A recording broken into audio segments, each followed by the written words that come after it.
I'm taken back to when I was 13 years old, and I came home from school with my end-of-year annual report, and my tutor had commented in there that this boy lacks ambition, which my mother and I found quite interesting because I'd already decided by that point that what I was going to attempt to do was find out the meaning of life. So we took some wry moments from that. How I was going to do that was yet to be explored and yet to be determined. But I did know a couple of things, and one of the things that I was aware of was that I love sport, and that what I wanted to do was sport, and that was where I was going to focus my efforts and ambitions. And the reason for that is because even at that age, and certainly later on, I came to recognize that whilst physicists were looking at space-time, the origins of the universe, whilst there were biologists who were looking at the evolution of man, I actually determined that to understand the meaning of life was outside of that. And what I wanted to do was look at humans under extreme conditions when they were performing optimally at their upper limits, something akin to a motor engineer looking at a Lamborghini going top speed down a track. I figured that would be the place where we'd find out what it was all about. And if we could take them to extreme environments, then we could definitely find out all the more. The purpose of today really, though, is to get across the idea that to exercise at all is to embrace suffering. But exercise isn't easy. If there's one thing I've learned throughout my entire career is that exercise is by its very nature demanding, and it takes us outside of our comfort zone, and there is no easy way around it. Pain is inevitable, suffering is optional, which is a great quote from Haruki Murakami in his book all about what he talks about when he talks about running. And an earlier speaker today, Nigel, had clearly experienced pain, but had chosen not to endure suffering. Certainly not forever.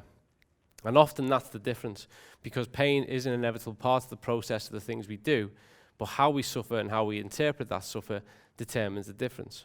So bear with me whilst we go back a little bit further. This is the summer of 1980. What's of least importance is that me down the front. Second to that is my brother, who at this point, and continuing to this day, is 6 years older than me. He's about 14 there, and is the only person I know who runs just for the sake of running. And this fascinated me. I grew up in Liverpool. I often saw people run, but typically they were being chased. But James would go out and run. He was great at school. He was captain of the football team, captain of the cricket team, and I understood all that. And myself, I was passionate about rugby, and I would see people run.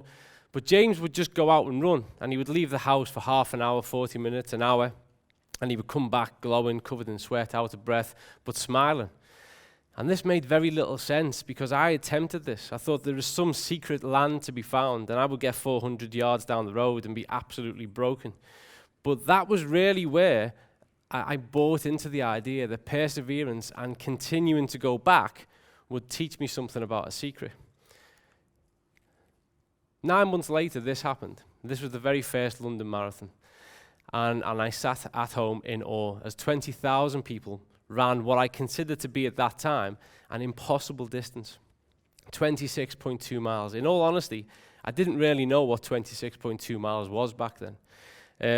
I didn't really know how long it should take, and I saw people crossing the line in various states, but each of them crossing the line, and most of them smiling, which again I found really, really frustrating because to get to the end of my road left me broken with no smiles at all.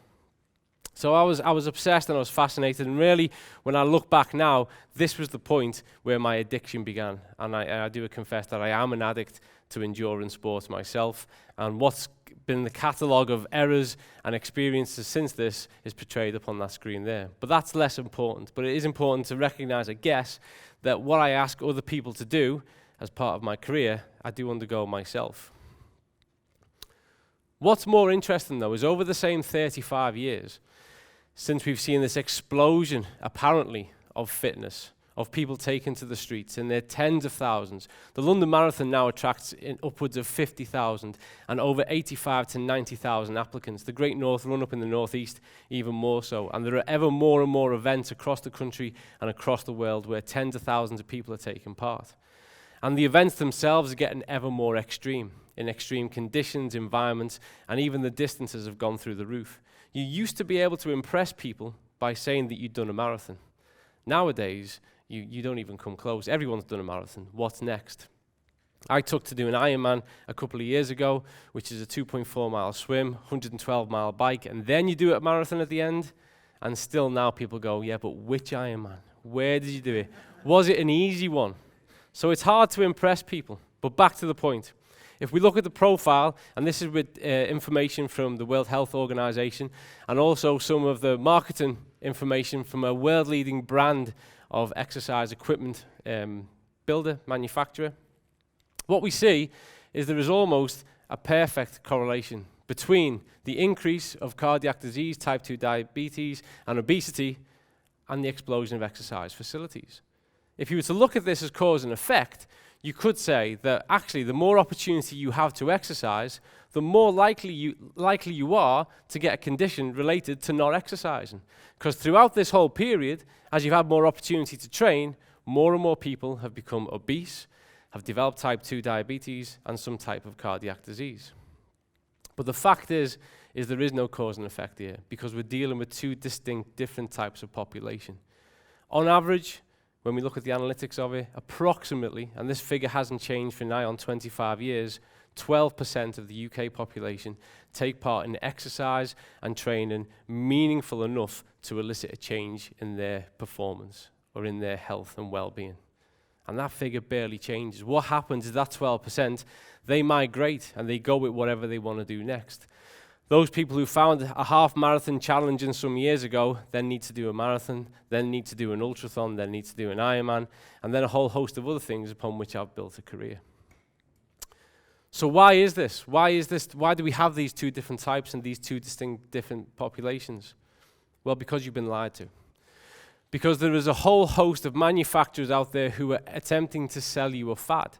And exercise and health is the breeding ground of fads. And everyone knows it's a fad. We live in the information age. And you're well aware of the fact that the 6-minute abs probably won't give you washboard abs in 6 minutes. But still the book and the DVD get sold. And every other kind of nutrition fad and exercise fad, anything that looks simple, will attract people. Because what they want are the aesthetics of exercise. They want to look lean, they want to look well, they want the appearance, and they want that with minimal effort. Because everyone's been told another lie. And that other lie is, and forgive me for a moment if I offend you, is that you have no time. Everyone's told they have no time.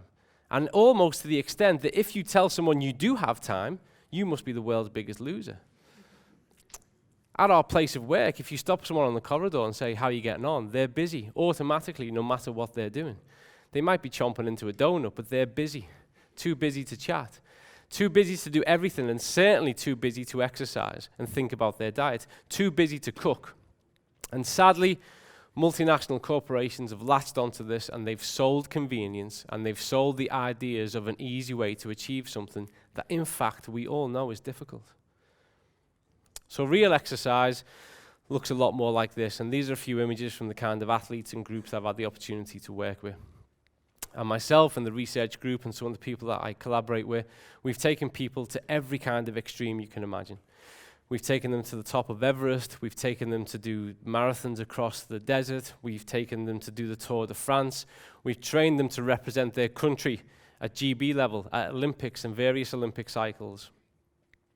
We've even trained martial artists, people who've engaged in that, and I defy anyone to tell me that martial arts is not an endurance sport.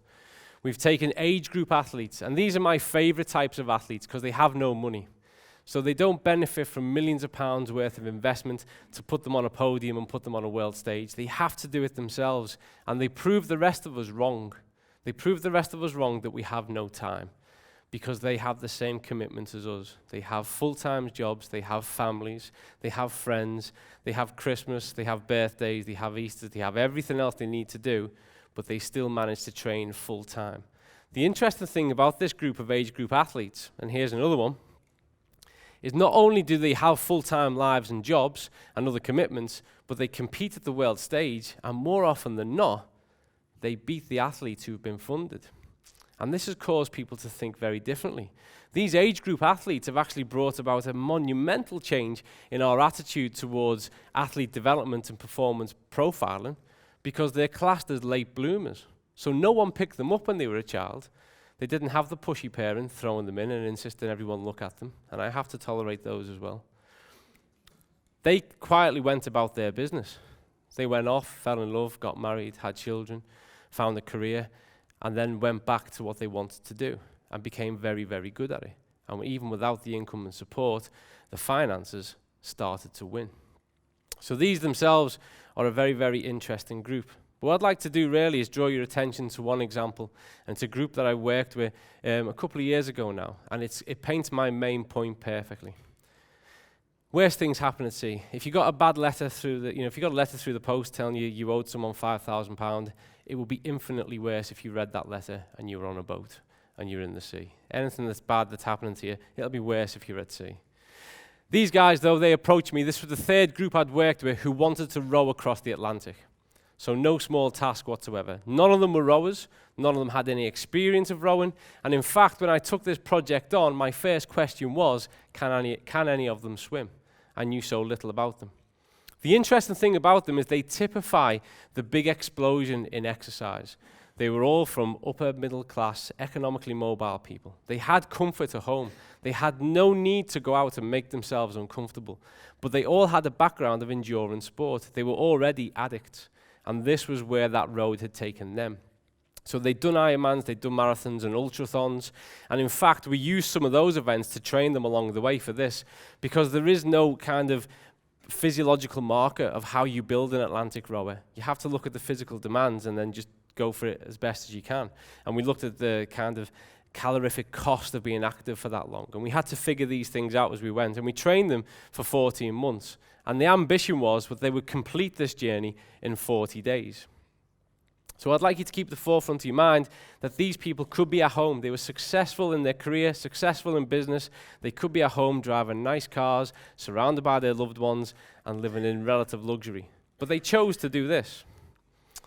Live in cramped quarters, based on high-density nutritional food that tastes awful but does the job. They had to deal with a varying sea condition, both the climate, both the weather, and the sea itself. In fact, they were capsized, and that was during the night, which makes it worse. They were tipped into the ocean. They had to rectify that, get themselves back on board. They had to, at times, volunteer to go in the water, because you've got to clear the barnacles off the boat. You've got to maintain the vessel. Although it should be noted that less than 3 weeks into this, whilst 2 of them should row, whilst 2 of them rest, we lost one of the oars and the seats. So they were down to 1 person rowing, 1 person talking to that rower, and 2 people resting. Tensions on board became rife. They started to dislike each other. They started to argue with each other.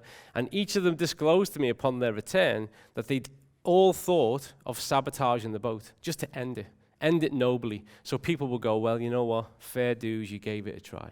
They all thought about it, but none of them surrendered to it. So as you'll be aware, there's 3 points of contact when it comes to rowing a boat. And that's sustained damage. That's their hands. They're in a saline condition. This is after a week, and you're having to manage open wounds. That's their feet. Very similar, pressing against, saline condition, open wounds. You're having to manage it. This is the suffering they volunteered for. Remember, pain is inevitable. Suffering is optional. And this is what they'd volunteered for. But in reality, this was the unknown area. So you're probably all guessing now, or wondering about the 3rd point of contact. Well, we had to center it as best we could, but if you can use your imagination, and again, this was just about 7 days into the journey. We aimed for 40 days. It took them 59. They were out there for a long, long time. It was tough. It was demanding. It was rigorous. There was no hiding place. I remember the decided moment was Christmas Day. They were still out there on the ocean, and every day I'd got into the routine of looking at the satellite tracker to see how they were getting on. And I was just about to go and sit with my family and have my Christmas meal. And I took one last look, and this tiny little blip on a screen hadn't moved anywhere. And a moment occurred to me then that linked it all together. It linked everything I'd done in sport myself, every athlete I'd ever worked with, and certainly this group. And it linked to everything outside the sport that I'd read. From philosophy to religion, from the 12 trials and tribulations of Hercules, to the 4 noble truths of Buddhism, to Islam, to Christianity, to the works of Nietzsche, across all chapters of philosophy, there was an agreement amongst mankind that the reality is to embrace suffering. And that it's only when we suffer and we test ourselves and we trial ourselves that we can actually expect to achieve any kind of reward. I believe the addiction that people have, which is growing en masse now in the 21st century with endurance sport, and the suffering that is there, because actually doing the event is the easy bit. It's the hours and weeks and months spent in training is where the real suffering takes place. It's because in an ever-secularized world, people are looking for meaning. And actually, on instant terms, we can engage with that. And we can find out something about ourselves on a daily basis. By putting ourselves through rigor, through ardour, through difficulty, we can get in touch with something that tells us something about ourselves and the people who are around us. The reason why fad diets don't work is multiple. They don't work for a host of reasons, and everyone knows that. But I believe one of the biggest reasons why fad diets don't work is because it appeals to a sense of humanity that takes you away from humanity. I think by allowing people to continue with their ideas about fad diets, about what they might produce, guarantees them to reach failure, takes them ever more a step away from their own humanity, and leads them off in a direction that separates them from ever understanding the true meaning or purpose of their own life. Thank you very much.